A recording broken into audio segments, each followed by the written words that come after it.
I believed my family loved me, but I was wrong. The day I discovered my mother's hidden fortune, my brother's love vanished like smoke. Overnight, our home turned into a battlefield. And I became the enemy in the house I had spent a lifetime caring for my beloved mother. My name is Madeline Ross, people call me Maddie. I was 28 when I realized my life had quietly disappeared around me. Most people my age were chasing careers, traveling, building futures, and falling in love. But me, I had none of that. My world had shrunk to one small apartment I shared with my mother, Eleanor, and the unending responsibilities that tethered me to her side. Every decision I'd ever made, every opportunity one had once dreamed of, had been traded for the weight of caregiving. I gave up everything. My job, something I once loved, something I had worked years to earn, slipped through my fingers. Promotions, accolades, the excitement of finally seeing my own potential realized, all gone. I quietly sacrificed in the service of someone else. I didn't complain, I told myself it was worth it. My mother needed me, and that was enough. And yet, the losses went further. Friends drifted away, tired of invitations I could no longer accept. Social gatherings became impossible, holidays, even casual coffee dates were replaced with doctor's appointments. Grocery runs, and nights sitting by my mother's side when she couldn't sleep. I watched the world move on without me, and I smiled anyway, hiding the hollow ache that grew in my chest. Each time I saw someone else living a life I had once imagined for myself. The hardest sacrifice, though, was love. There was a man I had cared for deeply, someone who could have been my partner in a future that once felt bright. But the weight of responsibility crushed that chance. My heart wanted him, wanted the life we could have shared, but my devotion to my mother made the choice for me. I watched him walk away, a gentle shake of his head, a soft sigh, his patience exhausted by the invisible chains that bound me. And I didn't blame him. I couldn't. After all, I had chosen this path, or at least convinced myself that I had.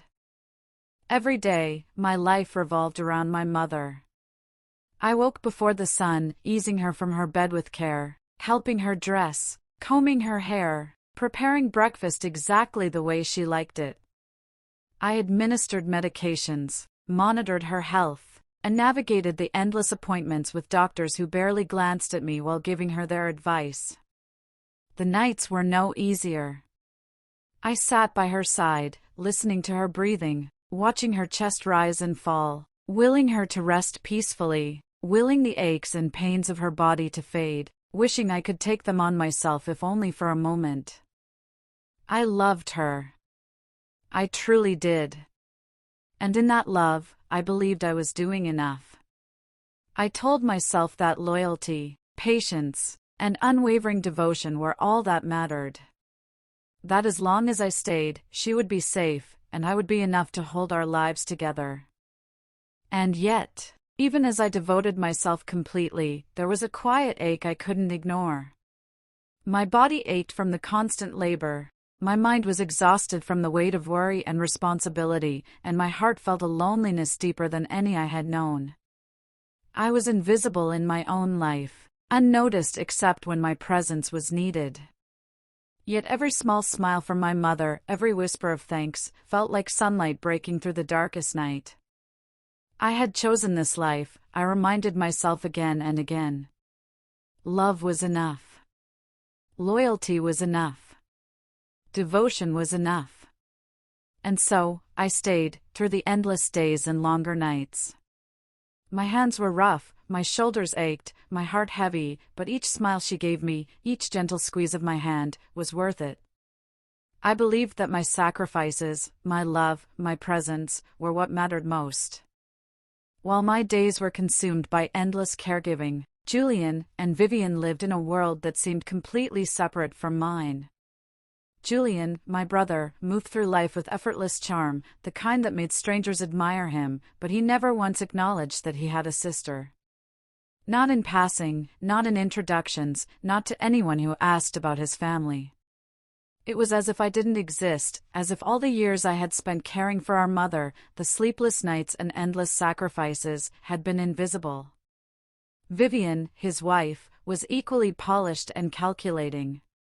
Always perfectly poised, always performing for the world, she never spared even a hint of recognition for me, as if my very presence were an inconvenience to her carefully curated life. When they did visit, which was rare, they never failed to remind me how small and insignificant my world seemed compared to theirs. A Sunday afternoon could turn into a quiet, cutting performance. "Why is it so cramped?" Julian would say casually, a tone so light it almost felt like a joke, but it struck like a hammer. Vivian would wrinkle her nose, as though our home offended her senses. Her eyes drifted over the living room, gazing over the familiar furniture and worn floors, lingering on the faded curtains and the old armchair by the window where my mother liked to sit. She gave a delicate sigh and said, almost sweetly, "It's just so sad in here, Maddie. You really should open the windows more. It smells like old memories." Her tone was light, almost sympathetic, but the words cut deep. She didn't realize, or maybe she did, that every corner of that house carried the story of my sacrifices. The curtains were ones I'd sewn myself, when money was tight. The armchair had been my mother's favorite place for years. To Vivian, they were clutter. To me, they were proof of love. The bathroom, I later realized, was their favorite target. Julian once compared it to a public toilet, smirking while Vivian laughed politely, enjoying the discomfort. Every visit was a careful performance, criticism wrapped in smiles, mockery disguised as concern. They never missed an opportunity to show me how different our lives were. They spoke about their trips, their parties, the excitement of their lives, while I smiled and nodded, hiding the ache that grew in my chest each time I realized how far apart we truly were. They lived in a world where time was theirs, and family obligations were optional. They never asked about my work, my sacrifices, or my exhaustion. They never noticed the sleepless nights, the appointments, the countless meals I had prepared, the weight I carried alone. I never resented them openly, I couldn't. My heart was full of love for my mother, and I believed that loyalty and devotion were worth more than wealth, than comfort, than recognition. I told myself that my place was here, that my world, small, quiet, exhausting, was enough. But deep down, I felt the sting every time Julian's laughter from a faraway phone call, or Vivian's perfectly crafted social media posts, reminded me of what I had given up.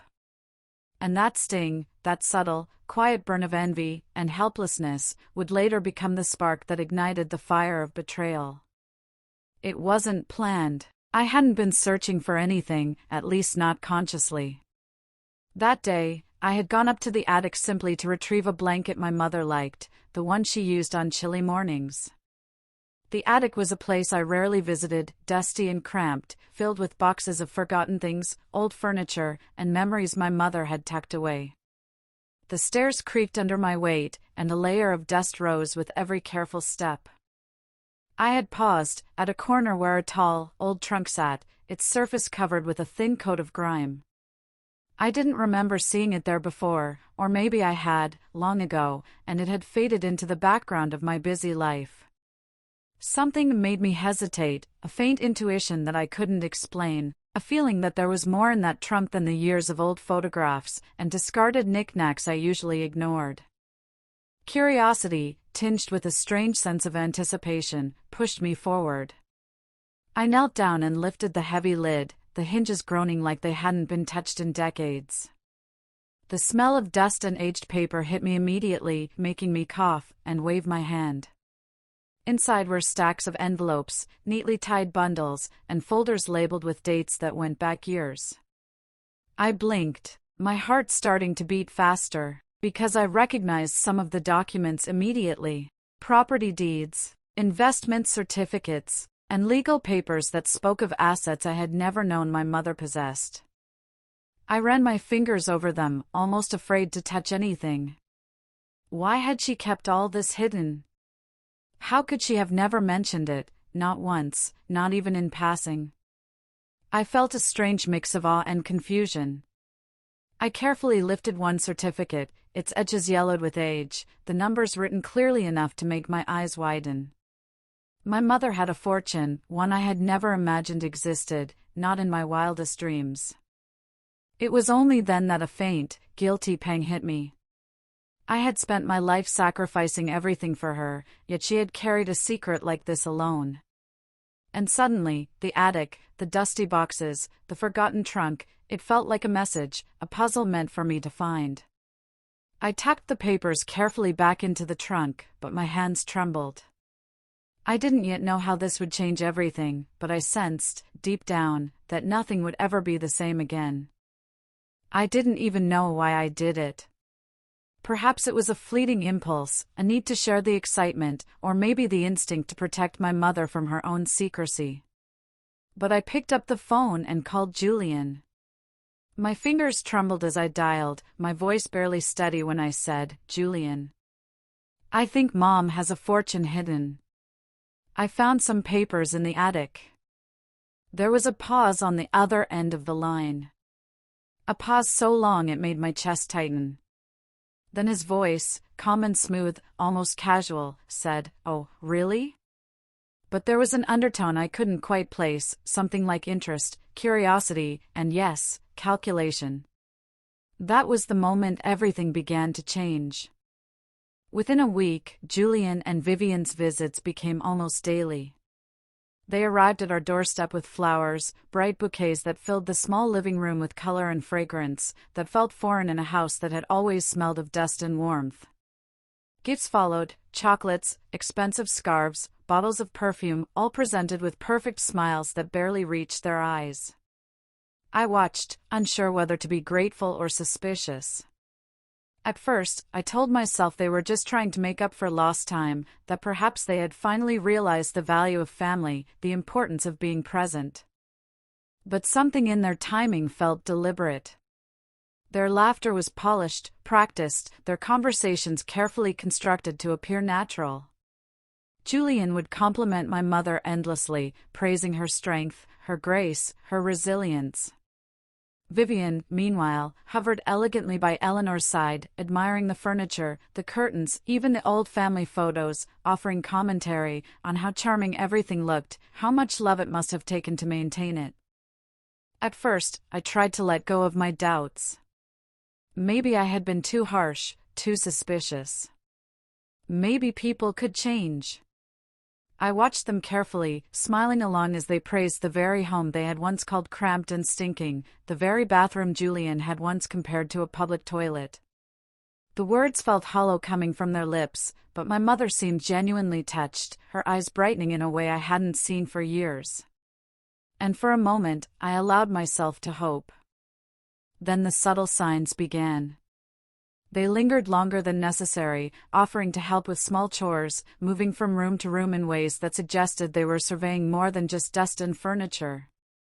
Julian would suggest improvements in a casual, almost innocuous way. "You know, Maddie, we could paint this wall a lighter color, it would brighten up the whole room." Vivian would chime in immediately, "And darling, perhaps replace these old carpets, something more modern. It would make Mom so happy." Their words sounded caring, almost loving, but my instincts told me something was off. Every corner of the house, every object I had painstakingly maintained over the years, was suddenly appreciated and admired. Julian praised the way the curtains caught the morning light, Vivian lingered over the worn armchair, telling Mom how comforting it must be to sit there every afternoon. They admired the kitchen, the way I kept it organized, the way meals were prepared lovingly.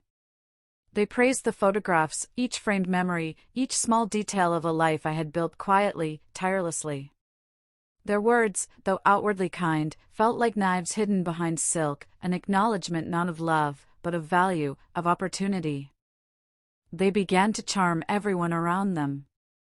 Even Dr. Collins, who had treated Mom for years, seemed won over by Julian's confident manner and Vivian's perfect demeanor. "She's fortunate to have you both here," he remarked one afternoon, glancing at them with a smile. I felt my chest tighten. Fortunate? I had been here every single day for decades. I had sacrificed my youth, my career, my very life for my mother. And now, their presence, their praise, their polished smiles were being seen as devotion. And slowly, it happened.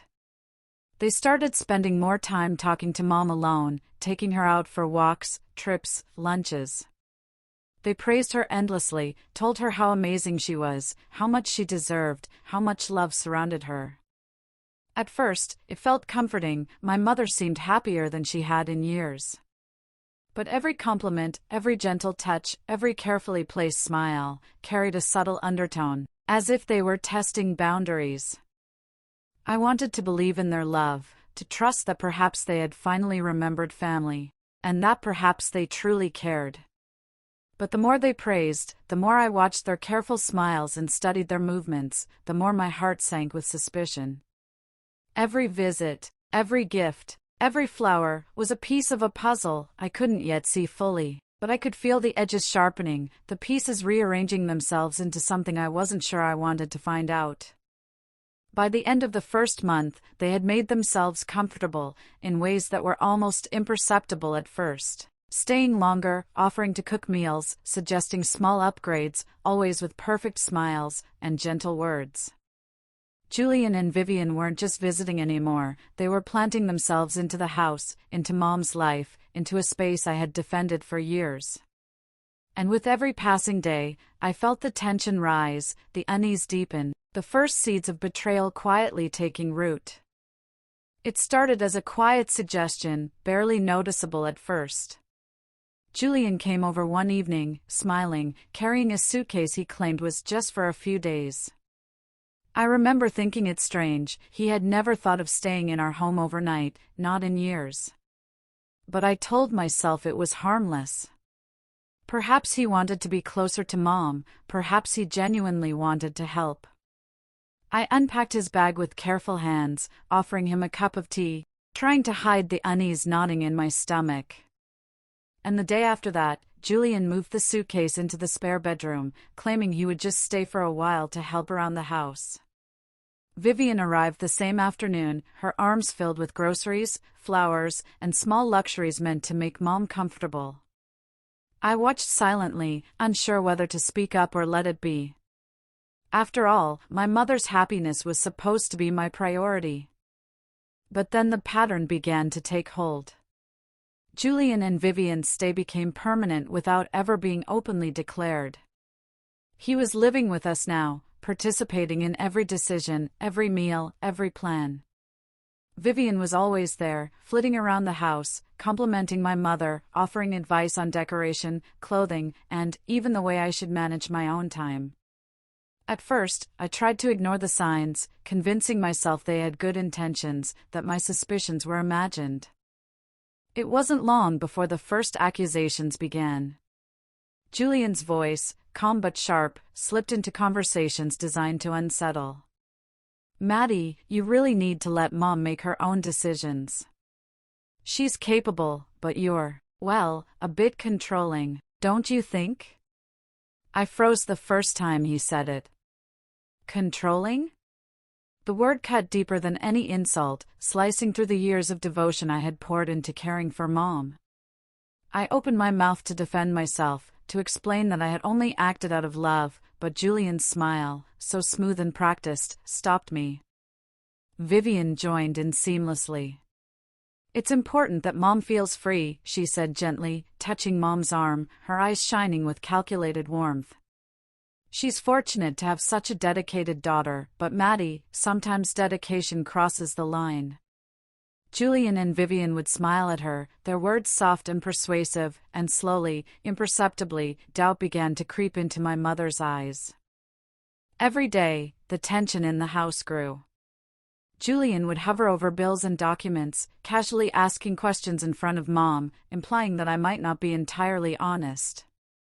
Vivian would compliment Mom while subtly questioning my decisions. "Are you sure this is the best way to handle things, Maddie?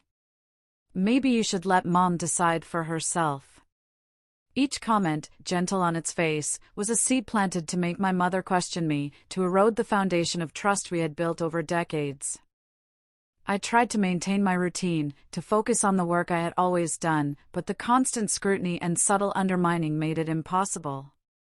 I found myself second-guessing every word I spoke, every action I took, afraid that even the smallest gesture could be twisted into evidence of control, manipulation, or greed. This home now felt like a battlefield, every glance and whisper a potential attack. And yet, I loved my mother too much to fight openly, too much to cause tension that could hurt her. I swallowed my frustration, forced smiles onto my face, and tried to navigate the new reality that, Julian and Vivian living under our roof, subtly turning my mother against me, casting me as the controlling, selfish daughter I had never been. Even the small joys we had shared, the quiet afternoons reading together, the evenings laughing over old photographs, the gentle moments of care, were being weaponized against me. Every act of devotion I performed could now be interpreted as controlling, every meal I prepared as an attempt to assert dominance, every night I stayed awake as proof that I was overstepping my place.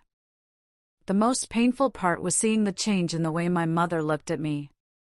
Her eyes, once filled with trust and warmth, now flickered with hesitation. She hesitated when I asked her questions, paused before answering, and sometimes avoided my gaze entirely. It was subtle at first, almost invisible, but unmistakable.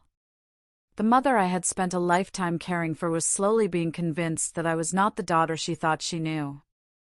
I tried to reassure her, tried to remind her of my endless love for her, but Julian and Vivian's influence was insidious. Their words were soft, their actions calculated, and slowly, imperceptibly, they were rewriting the narrative of my life in our mother's mind. The neighbors, too, became part of the subtle assault. Julian and Vivian, with their polished smiles and carefully rehearsed stories, began to spread whispers about me. "Oh, Maddie? She's very involved in everything, isn't she?" I heard one neighbor murmur to another. "She can be a bit manipulative sometimes. Always making sure she knows what's going on with Mom." I clenched my fists in my pockets when I overheard these words, the burning frustration in my chest almost too much to bear. They were twisting truth into something ugly, painting me as the villain in my own home, and I had no way to defend myself without risking further conflict. This was the family I loved, the routines I had maintained with love, the very foundation of our lives. Everything was shifting beneath my feet. And the worst part was? I couldn't tell anyone. Who would believe me? Who would understand that the daughter who had given everything was being cast as the villain in her own family? Every day, I felt the walls closing in, the weight of betrayal pressing harder, until I could barely breathe in my own home. It was no longer about the fortune in the attic, it had become something much more personal, much more painful. It was about trust. About love being twisted into suspicion. About a family that could turn on one of its own in the blink of an eye. And I realized, with a cold clarity, that the fight for my mother's trust, for my place in her life, was only just beginning. It started like any other day. I woke early, prepared breakfast for Mom, helped her with her morning routine, and made sure everything was just as she liked it. Julian and Vivian were already up, moving around the house with their polished smiles and carefully measured words. Everything seemed ordinary, almost comforting. But I should have known better. Julian asked me to run an errand, a simple grocery trip. I didn't hesitate.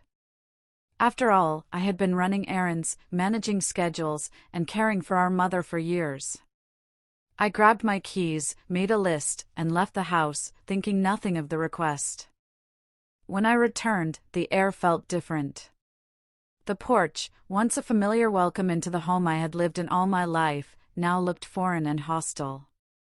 My heart skipped a beat before I even noticed the pile of my belongings, boxes, bags, and the few personal items I had kept close, stacked outside the door. I froze. For a moment, the world seemed to tilt on its axis.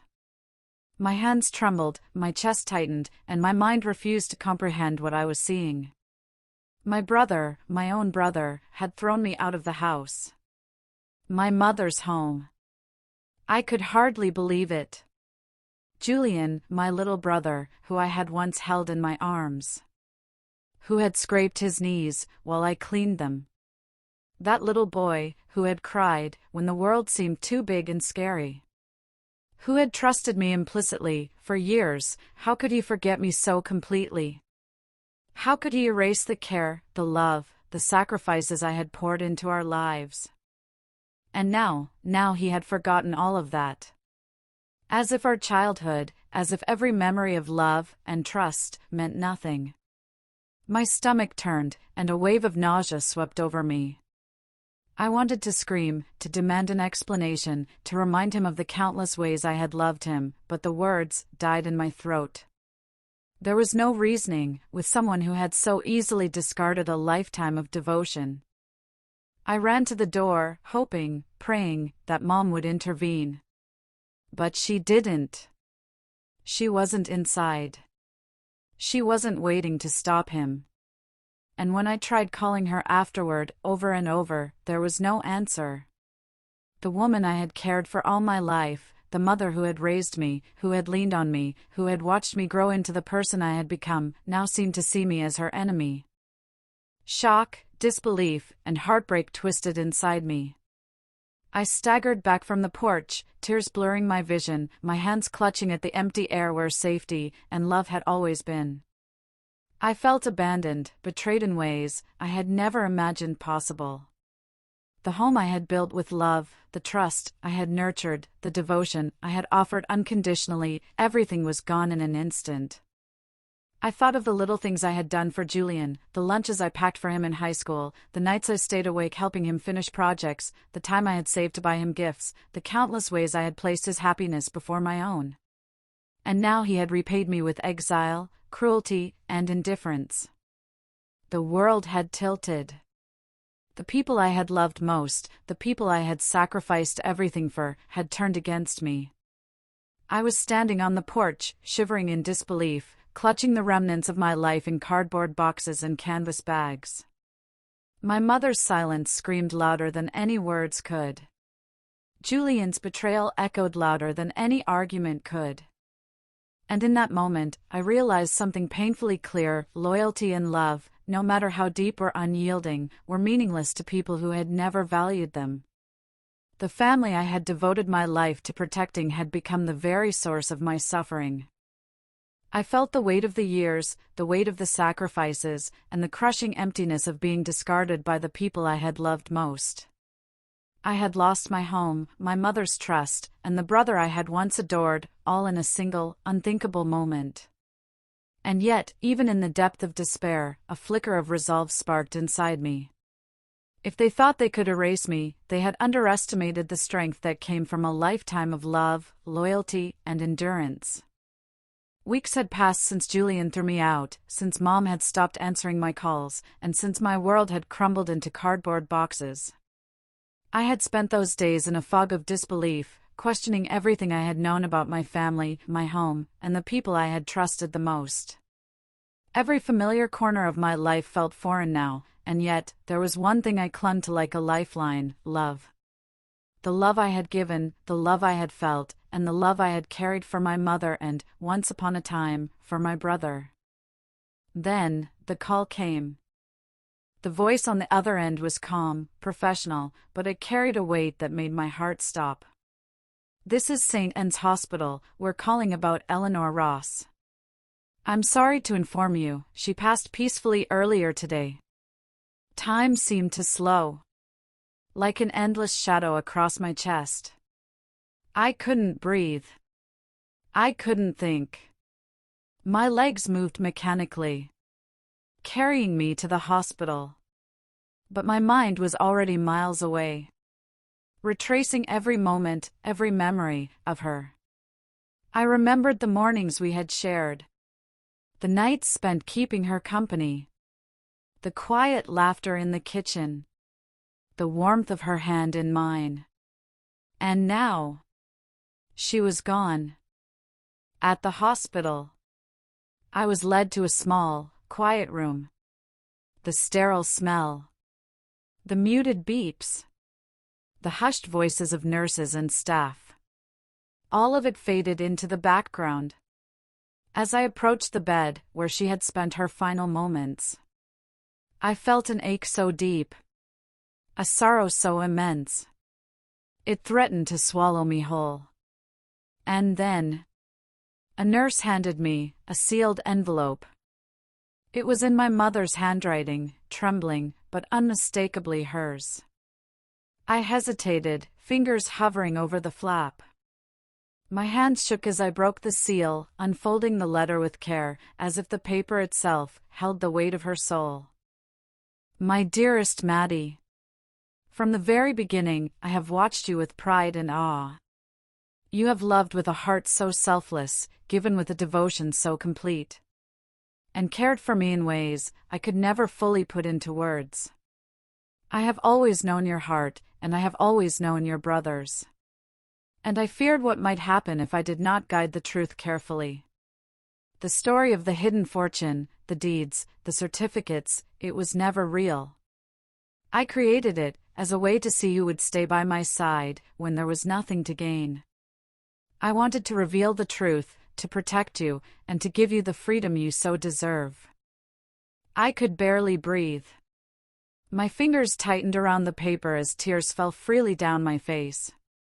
The deception, the hidden wealth, the attic trunk, the certificates, had all been her creation.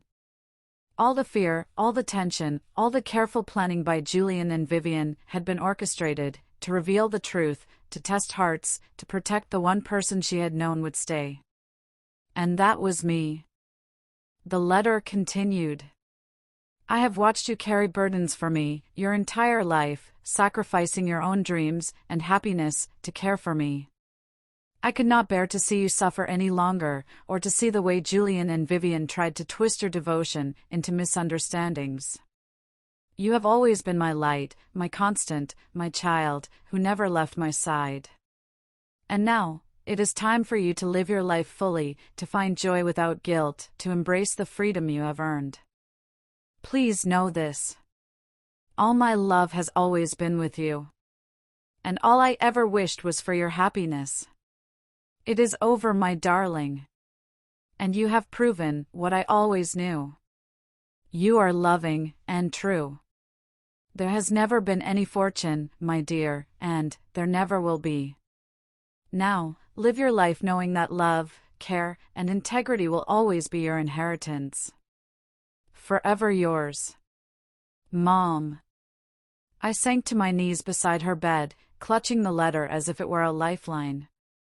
The grief I felt was intertwined with something unexpected, relief, understanding, a quiet, overwhelming gratitude. My mother's last act was not cruelty, not vindictiveness, but love.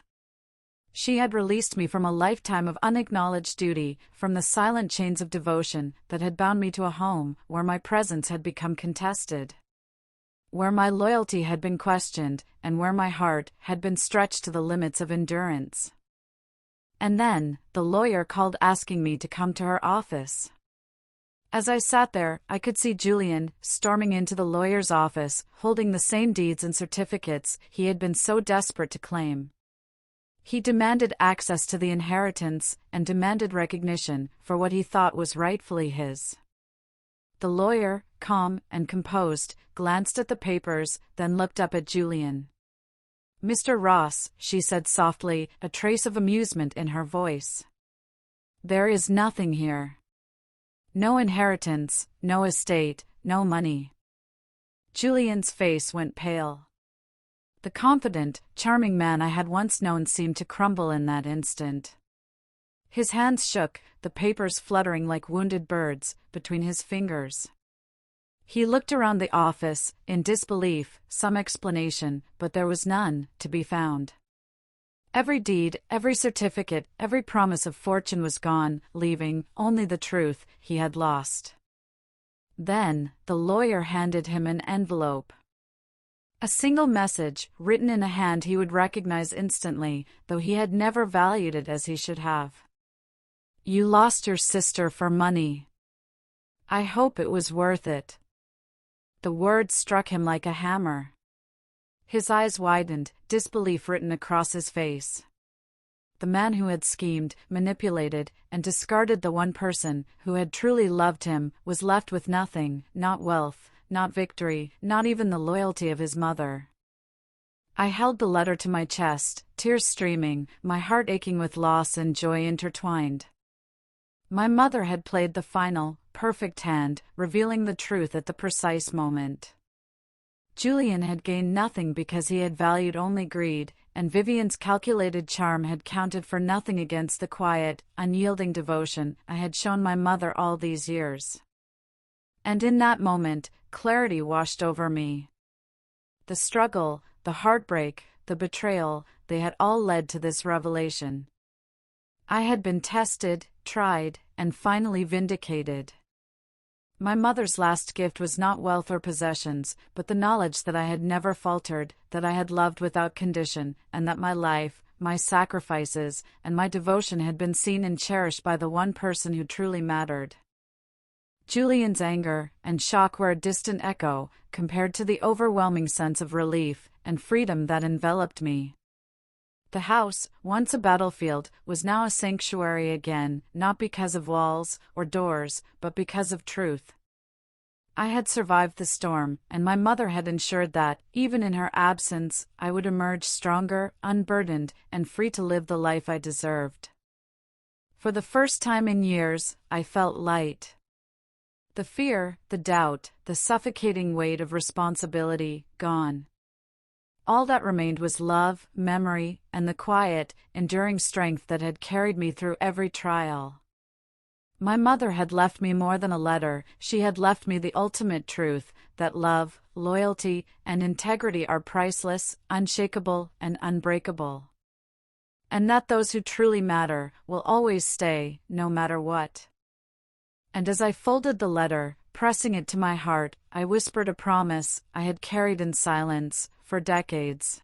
I would live my life fully, freely, and without fear.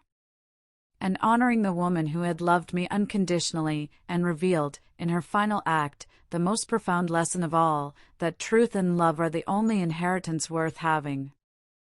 Could you forgive a family that betrayed you for greed? Or would you walk away, just like I had to? What do you think about the way my mother protected me, even after she was gone? Share your thoughts in the comments below. I want to hear your story. And if you believe in love, loyalty, and the strength of family bonds, don't forget to like this video and subscribe for more true stories that will touch your heart.